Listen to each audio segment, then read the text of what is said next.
Hello, hello, hello, and welcome to English Learning for Curious Minds by Leonardo English, the show where you can listen to fascinating stories and learn weird and wonderful things about the world at the same time as improving your English. I'm Alistair Budge, and today it is part 3 of our 3-part mini-series on European dictators. In part 1, it was the Grey Blur, Joseph Stalin.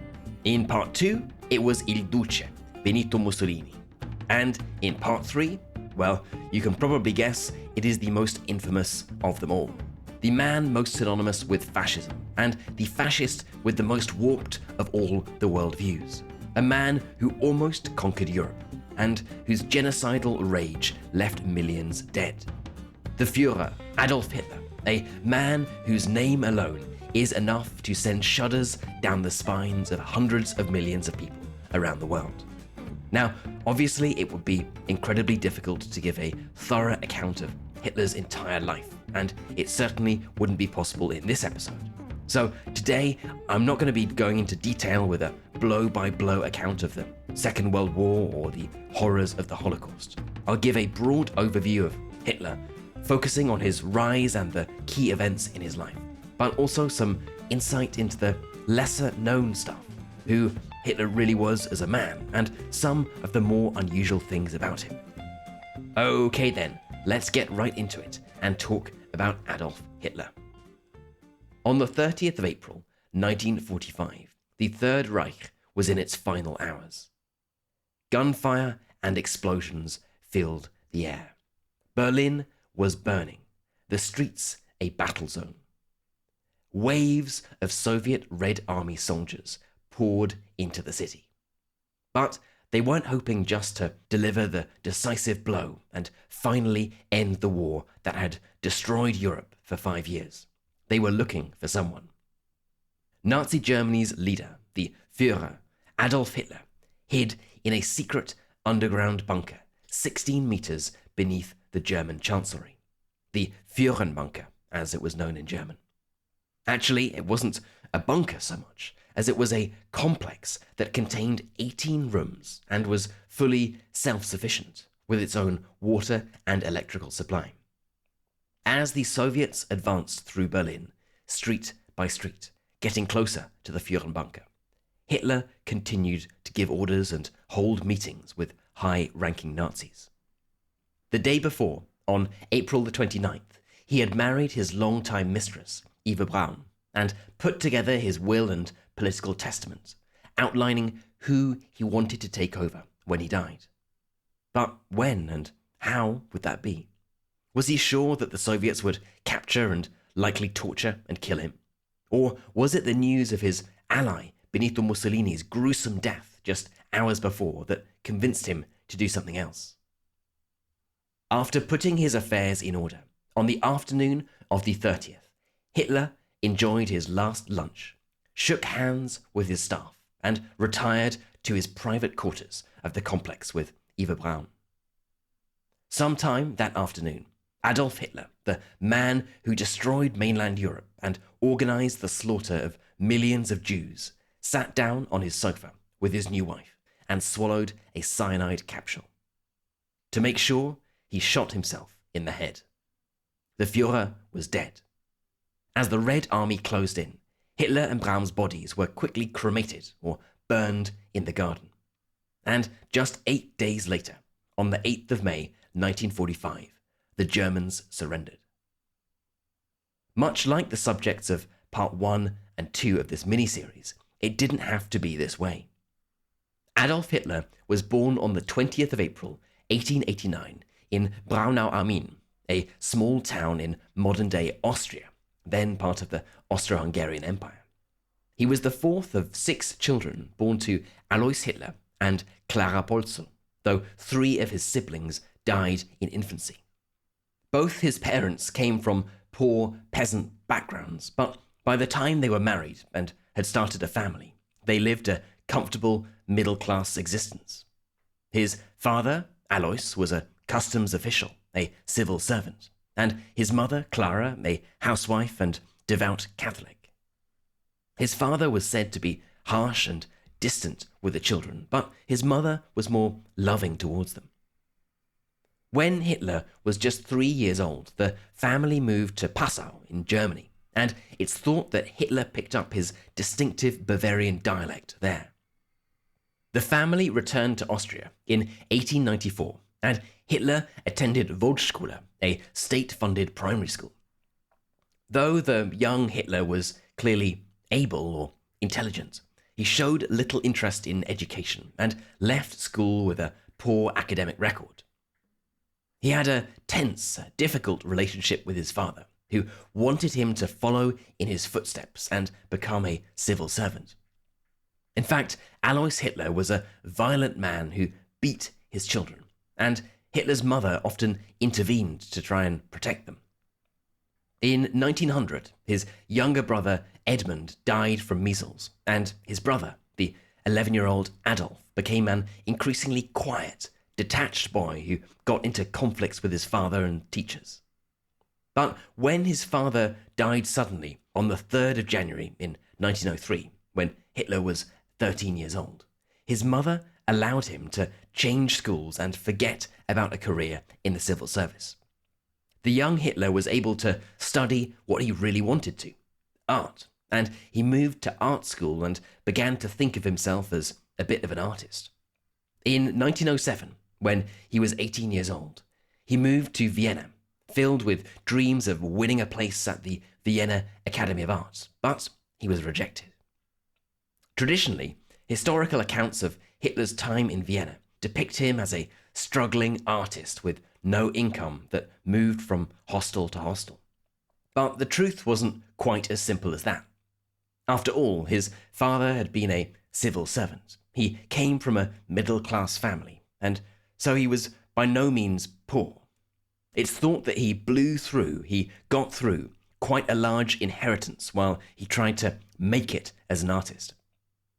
By the end of 1909, however, he was genuinely running out of money.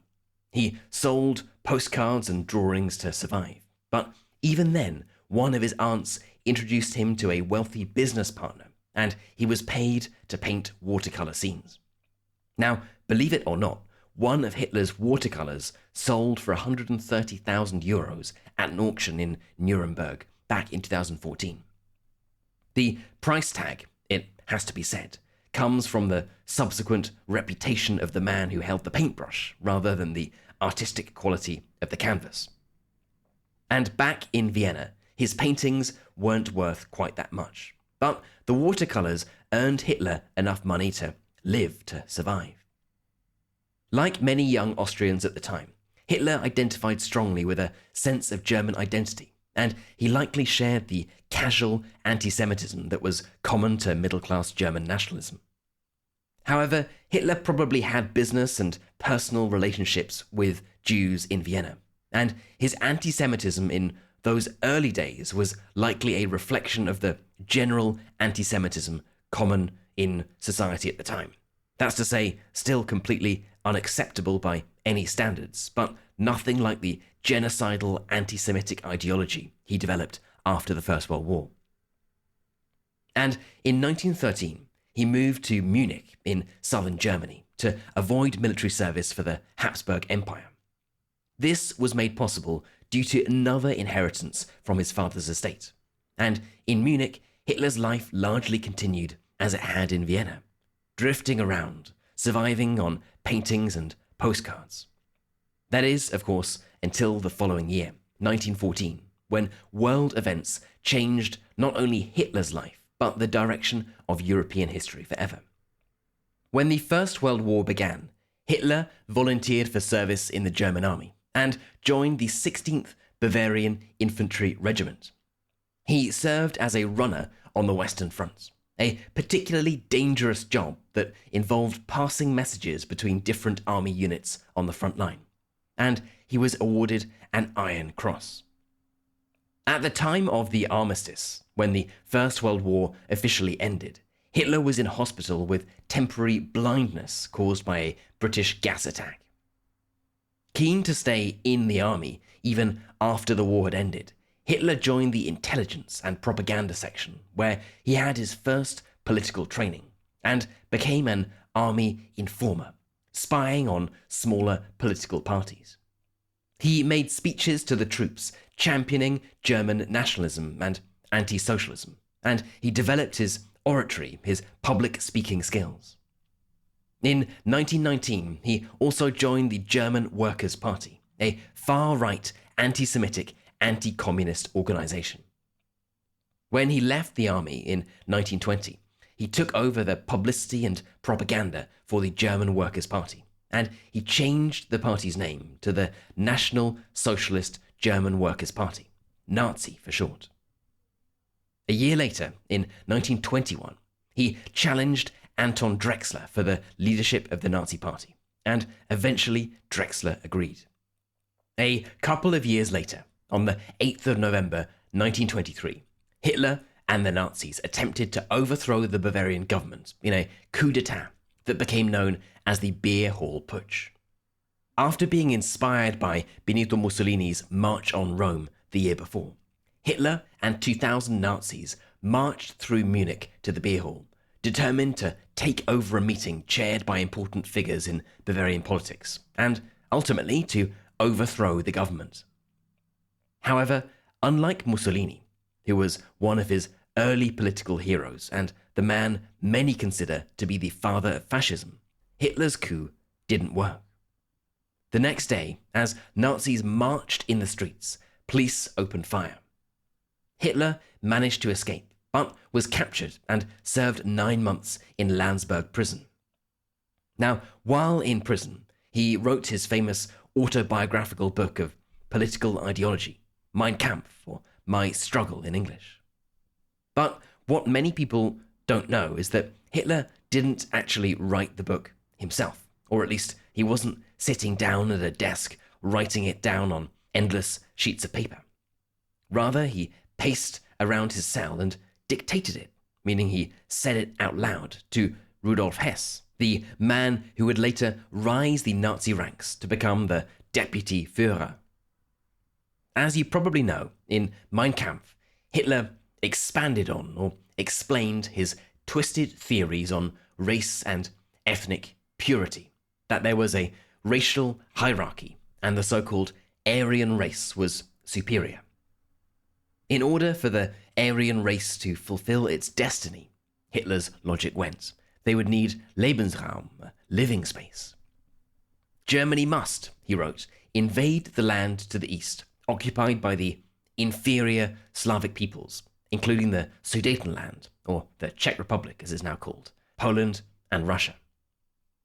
By the time Hitler was released from prison, the German economy had picked up or improved little after a period of terrible economic growth and hyperinflation, and support for more extreme right-wing groups like the Nazis began to die down.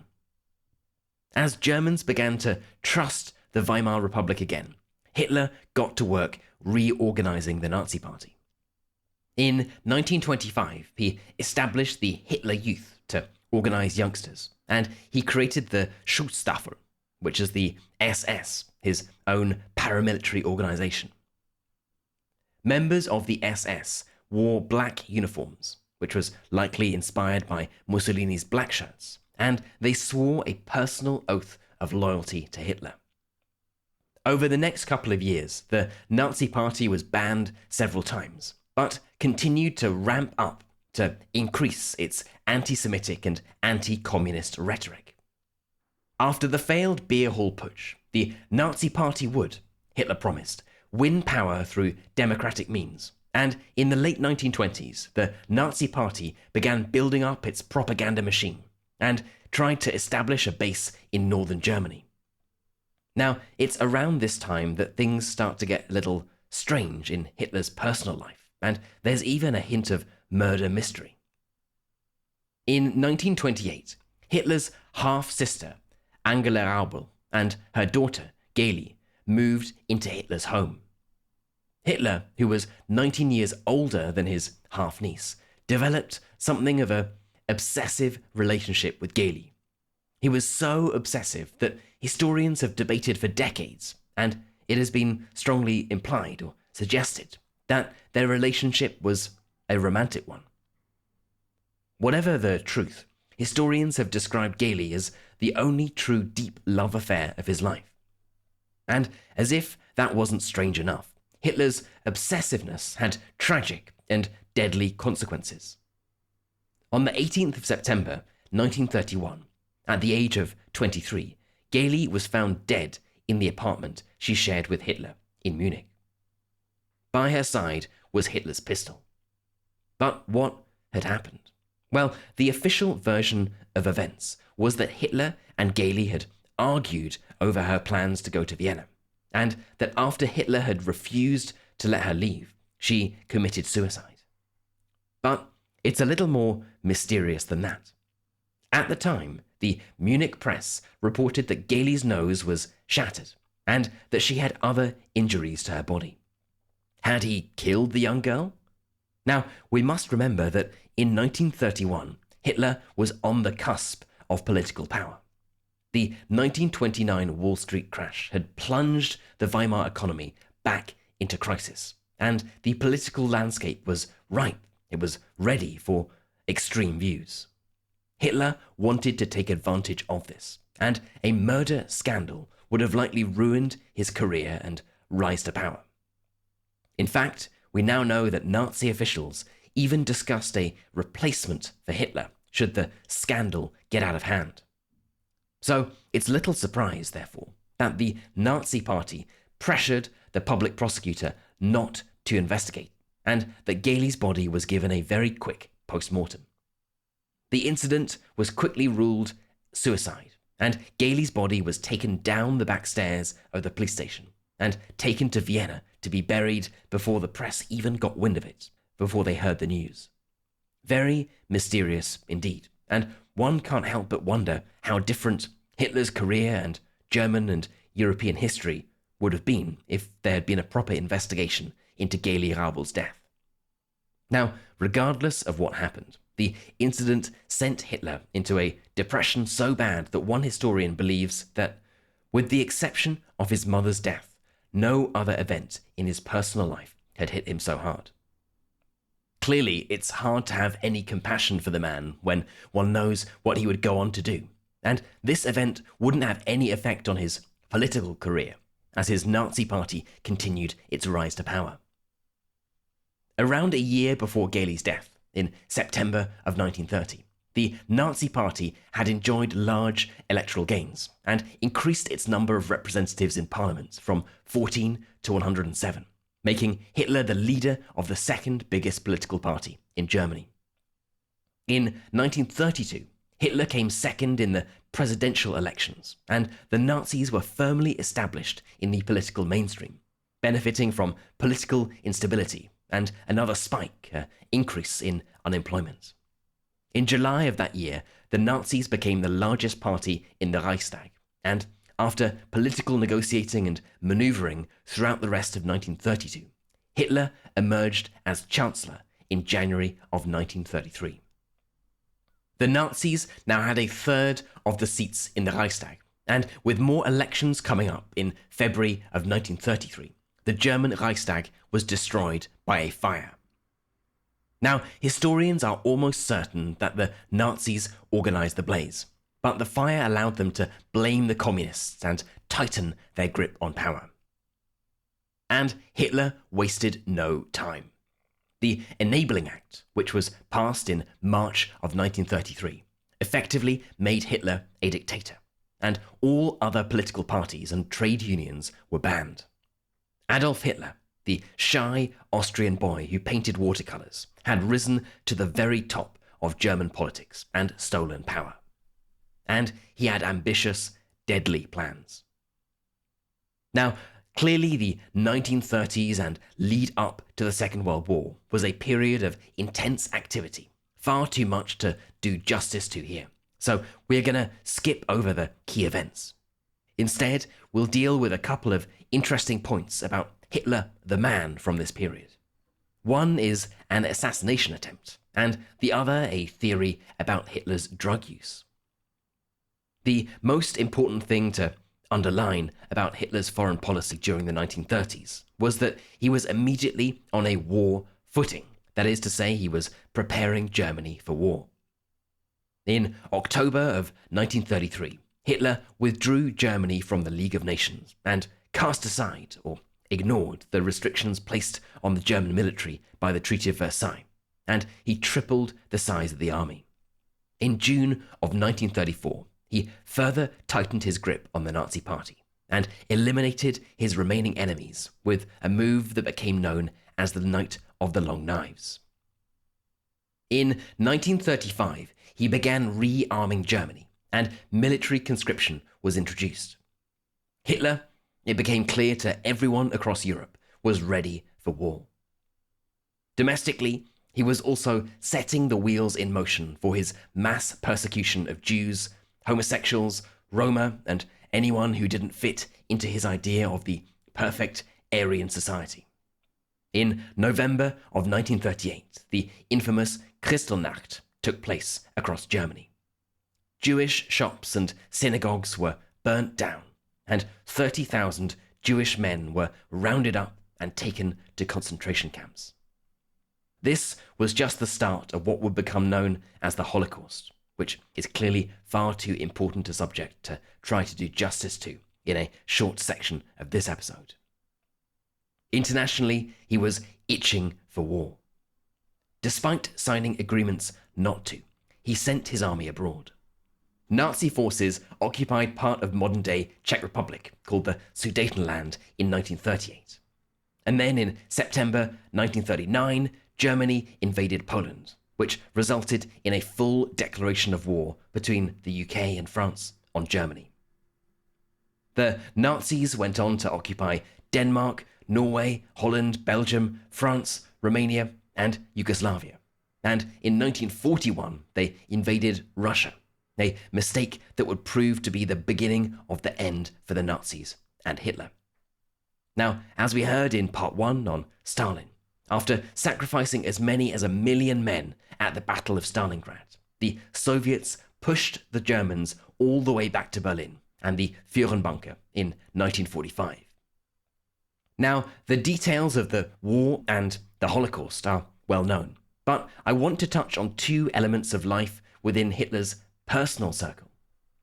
As Hitler's genocidal rage wreaked havoc across Europe, killing millions and slaughtering Jews, some in the Nazi Party thought things, and Hitler specifically, were getting a bit out of control. That's why, in July of 1944, a German army officer named Klaus von Stauffenberg placed a bomb in a briefcase under a table in Hitler's headquarters, with the aim of blowing the man to smithereens. During a meeting between Hitler and top Nazis, the bomb exploded, killing one person, but Hitler survived. As you might expect, Hitler purged the party of anyone even remotely suspected of being involved. Though the assassination attempt, which became known as Operation Valkyrie, wasn't successful, it highlights the fact that there were those in the Nazi Party that felt Hitler had lost control. Now, why might that be? Well, the obvious answer is that he was clearly a brutal, genocidal maniac. But in recent years, another interesting theory about Hitler has emerged, and it concerns his drug use. Was the Führer a drug addict? In autumn of 1941, as the war began to turn against the Nazis, Hitler had fallen ill.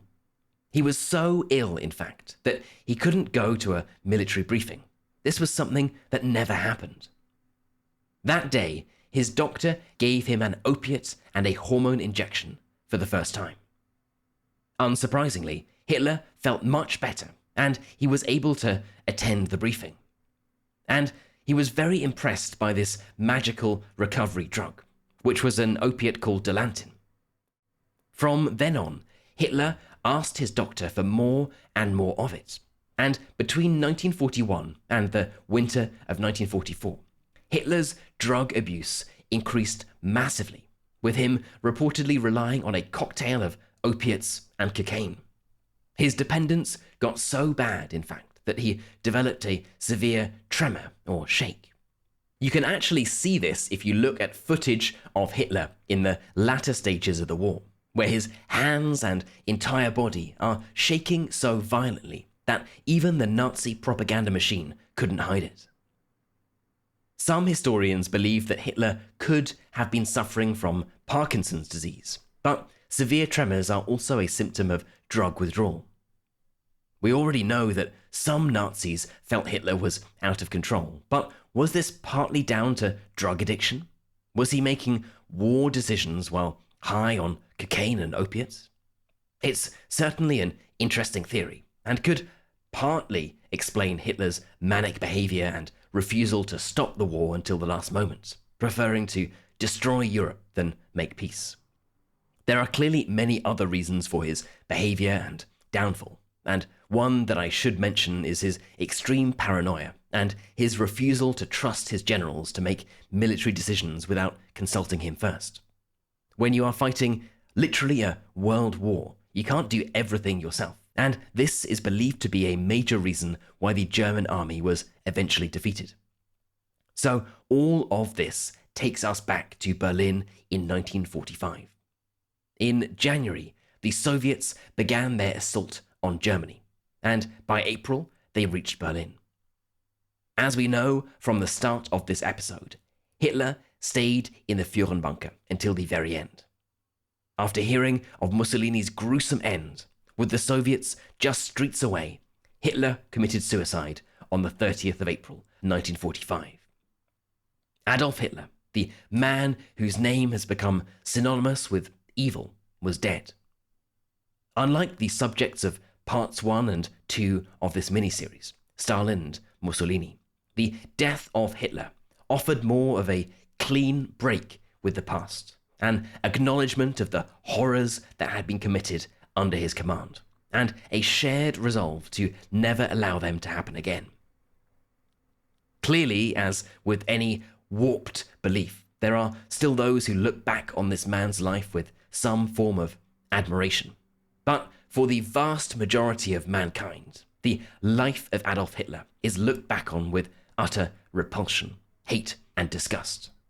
He is a man who organized the industrial slaughter of at least 6 million Jews, oversaw the deaths of millions of soldiers and civilians across Europe, and left a deep scar on world history. It is a truly vile legacy indeed. Okay then, that is it for today's episode on Adolf Hitler. And with that comes the end of our mini-series on European dictators. I hope it was an interesting one, and whether you knew a lot about Hitler, Stalin, or Mussolini, or this was the first time you'd really dived into their backstories, well, I hope you learned something new. As always, I would love to know what you thought about this episode. What particular set of circumstances allowed Hitler to come to power? Do you think a Hitler-like figure could ever come to power again? Of the 3 dictators we've discussed in our miniseries, who would you say was the worst or most consequential? I would love to know, so let's get this discussion started. You can head right into our community forum, which is at community.leonardoenglish.com, and get chatting away to other curious minds. You've been listening to English Learning for Curious Minds by Leonardo English. I'm Alistair Budge, you stay safe, and I'll catch you in the next episode.